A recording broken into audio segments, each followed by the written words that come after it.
Welcome to a special edition of Litter Media Live. I'm your host, Mike Smith. Our interview today brought to you by Adena Health. With us from Ross County CASA, we have the director, we have Britni Brown. We also have volunteers Jeff Tatman and Judy Towler. What's CASA? We're going to find out when we come back right after this. Pain was interfering with Tiffany's active lifestyle. Same-day hip replacement at the Adena Orthopedic and Spine Institute got her back to the community she calls home. At Adena, we do what we love, so you can too. Back to you. All right, we're back with the folks from CASA, starting out with Britni Brown right here to my side. Britni, what is CASA? So CASA is a court-appointed special advocate. We are appointed as soon as a child comes into a court situation. So if they have been removed by Children's Services, the court will appoint us from that point. Our program is supposed to run strictly on volunteers. We have about 327 children right now who are in the foster care system that we are assigned to. Now, do you look at this as a mentor that you're looking for as a volunteer, or what? More just a consistent person that can be with the child over time. So sometimes turnover is really high in caseworkers or foster placements. Sometimes the child is very struggles a lot and needs can't be met at a certain home. So maybe they'll change homes a couple different times. So the hope is that the CASA volunteer will be that consistent person in the child's life. That will be able to follow them no matter where they go and just be that one consistent person and be able to be their voice in court. Now, we chatted about this before going on the air. There are CASA units outside of Ross County, but not necessarily every county. Correct, yeah. So a lot of our kids are placed outside of county due to the lack of foster homes in Ross, which is another big need that Ross County has. And some people just don't want to take kids from their county, so they'll take kids that are outside of the county just due to the small rural communities and everybody knowing somebody else. But we have kids that are in Mansfield, Youngstown, sometimes pretty far off. We assign our volunteers to the more local kids that are placed here. What time of, or what type of time commitment are you seeking from a prospective volunteer? So our minimum requirement for a volunteer is to be able to see the child at a minimum of one time per month. The volunteer is able to see that child more than one time a month, but our commitment is one. There's a training that is held prior to, the volunteer getting a case. And that just helps prepare the volunteer for the different things that they may see in the homes.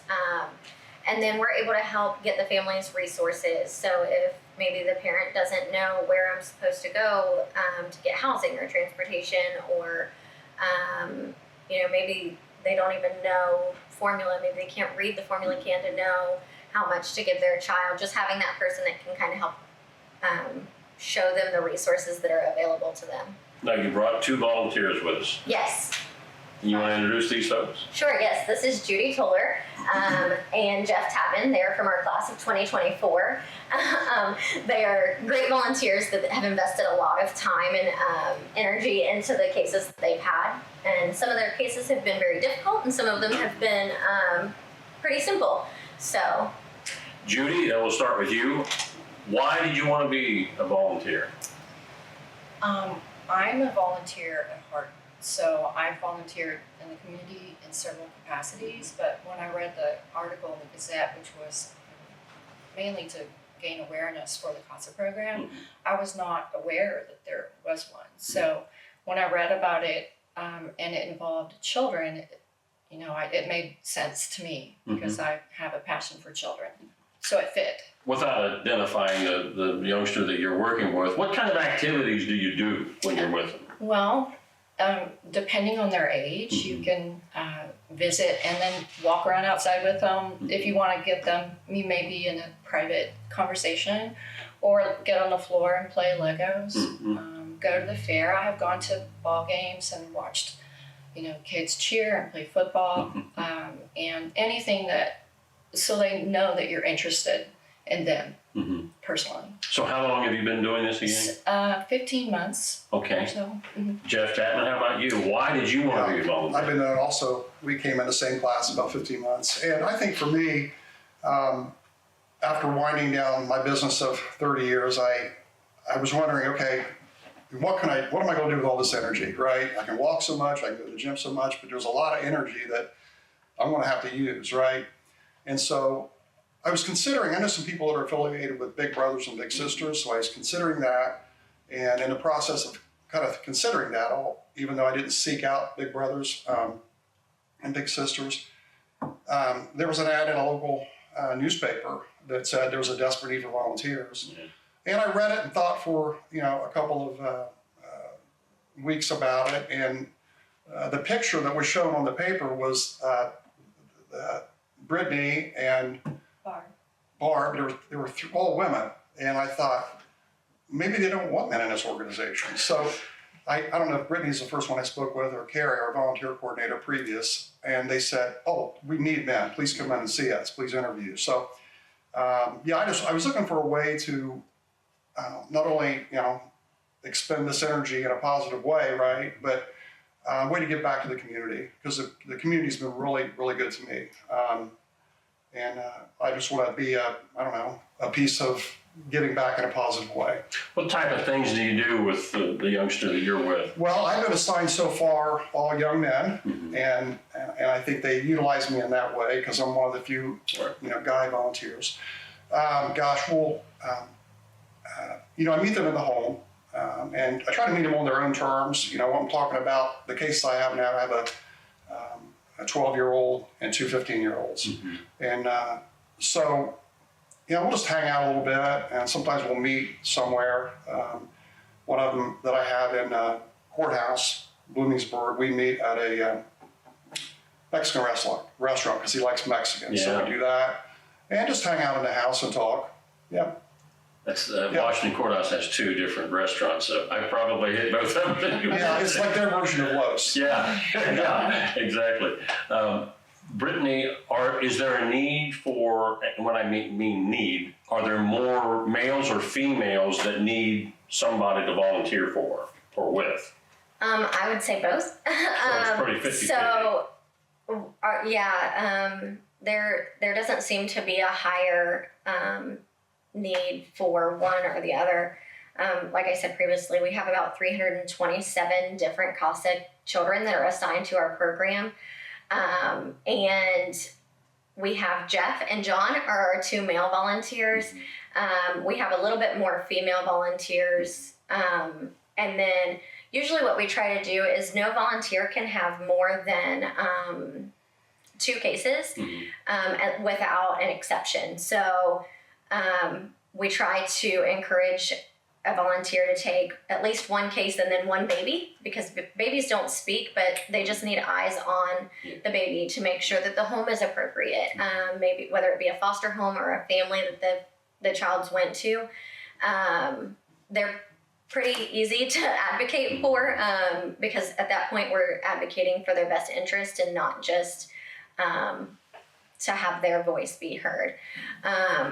So I think, and as an example, I'm going to use Jeff too for what a volunteer sort of does and looks like and being consistent. So I told you before, we don't have volunteers that usually go far. We keep them very local if we can. So when Jeff, one of his first assignments was a young boy, struggled a lot. And his parents kind of just abandoned him. There was no one consistently seeing him except for Jeff. So, and his caseworker. But he ended up moving from Chillicothe, where I was like, this will be an easy place for Jeff to start, almost all the way to West Virginia. And so I told Jeff, I said, he's moving. I understand, like, you're not going to probably be able to visit. You can do Zoom calls, like, that'll be easy. And Jeff was not having that. So Jeff said, I made this commitment and I am going to go see him once a month and I'll plan some events that direction. So that is what the heart of being an advocate is. And even though we don't expect that from our volunteers, just to know that that is what our vision is to be that consistent person in that child's life. So. Now, each of you, Judy, had you worked with, aside from maybe your own children, if you had children, had you worked with youngsters a lot like this before? Yes, I kept a lot of kids when my kids were young, so I had all of the neighborhood kids in my home most of the time. And I also was a Sunday school teacher, so yeah, I gravitate toward the children in the room. Mm-hmm. So it comes natural to me, and I feel like you have to be passionate about something you are advocating for, because it helps get you through the challenges that you don't anticipate. So it's very helpful to be passionate and compassionate for your children. How about you, Jen? Yeah, one of the things that, what was the question?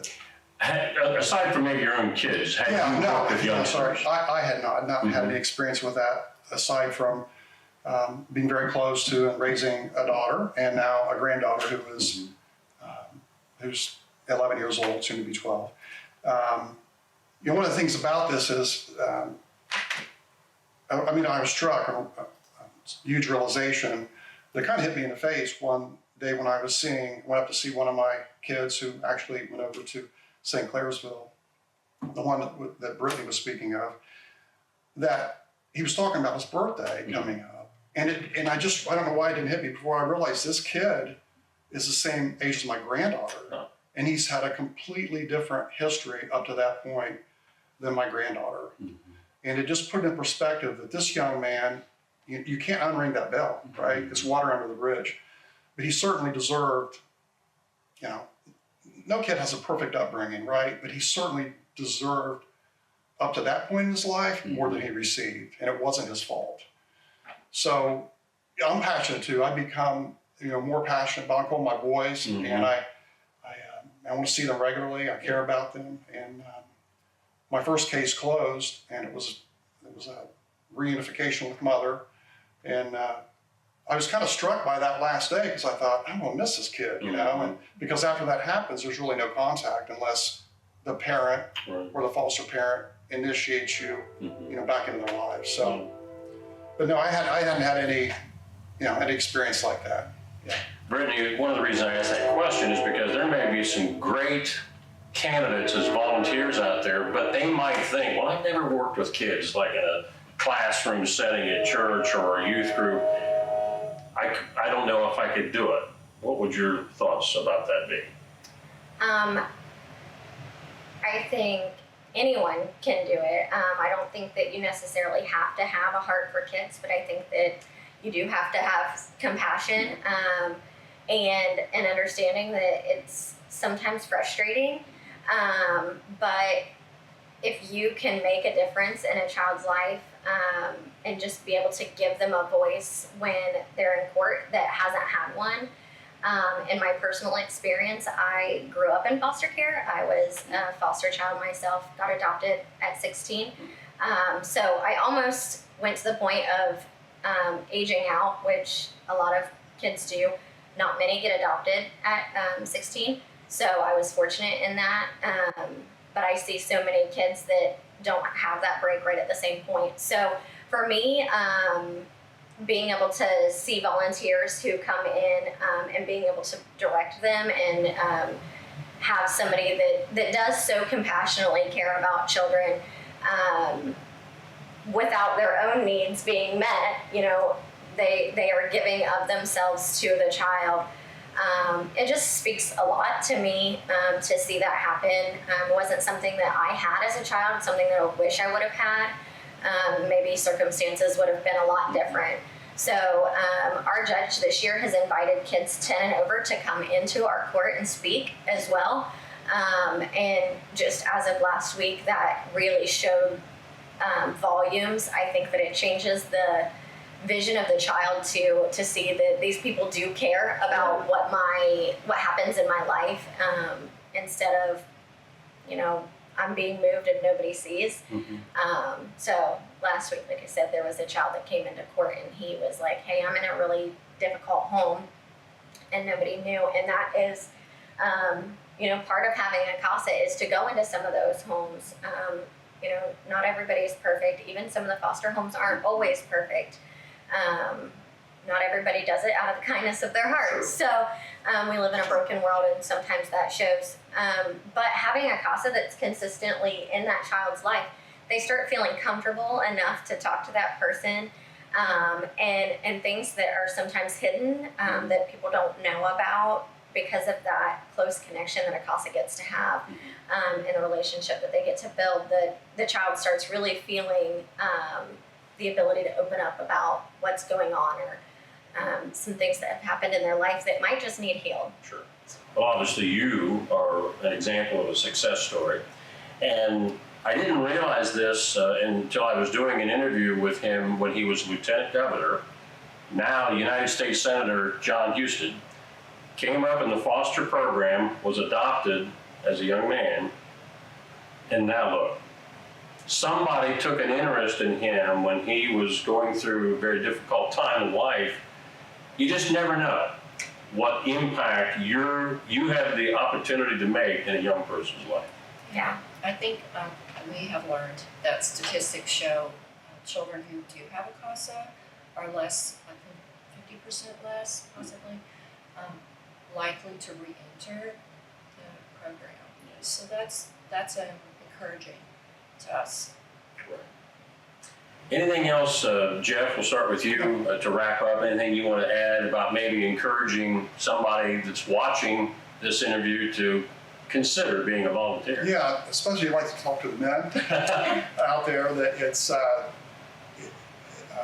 don't be intimidated by it. It's a really good training program, and the court system and the judges and the magistrates are express and are always so appreciative of what we do. But it's just the word, I guess the most important word in the acronym CASA that I have to remind myself is the word advocate. That we are advocating for that child, right? And although we may consider the needs of the foster or the parents and all that, we want to see reunification, right? That's the goal. Most of the time that doesn't happen, I think. Statistically, it doesn't, sadly.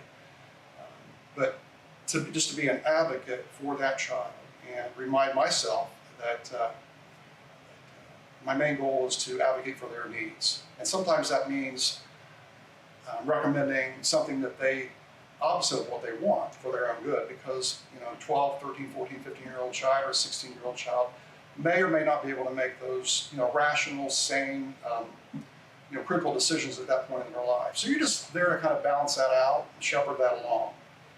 Judy, any final thoughts? Well, I was not prepared for how easy it was to connect with children who have trauma. And I know that a lot of it seems to do with their age, and the younger ones tend to be more free and welcome you a little easier than the older children. So when a face lights up because you are there and they recognize that you are their CASA, they're proud of that. I mean, they have teachers and they have counselors and they have caseworkers, they have all of this team, but you're different because you are only there for them. And so that provides the component that has been missing. So I would say those are the rewards. It's not like a lot of people think volunteerism is about feeling good about yourself, but I don't look at it that way. I seem to think that if I can be part of a team, and it takes a team that provides hope for a child who is experiencing trauma due to neglect or abuse through no fault of their own, then if they can feel good about themselves at the end of that time frame, then I feel like you can breathe a sigh of relief. That yes, that's the difference you make as an advocate. And so personally, that's my goal. Yeah. So. Britni, if somebody listening or watching in wants to be a volunteer, what do they need to do? So if you're on Facebook, you could go to the Ross County CASA page, and there is a phone number. You can personal message on that. We do have a website as well. I know most people are more Facebook friendly these days, so that's probably the best way. We do have our phone number, our email, everything posted on there.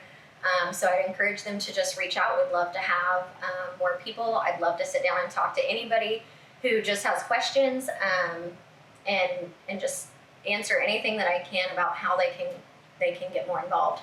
And on, I think it's the 17th of August, we're actually having a CASA Connection time.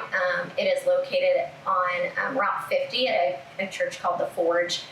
They are hosting just an information session. So for anybody who is eager to do that, I would encourage you to just come and figure out what it's about. Just learn a little bit, and hopefully you will learn that a kid needs you. Very good. Talking about the need for volunteers in the Ross County CASA program, our guest today, Director Britni Brown, also volunteers Jeff Tatman and Judy Towler.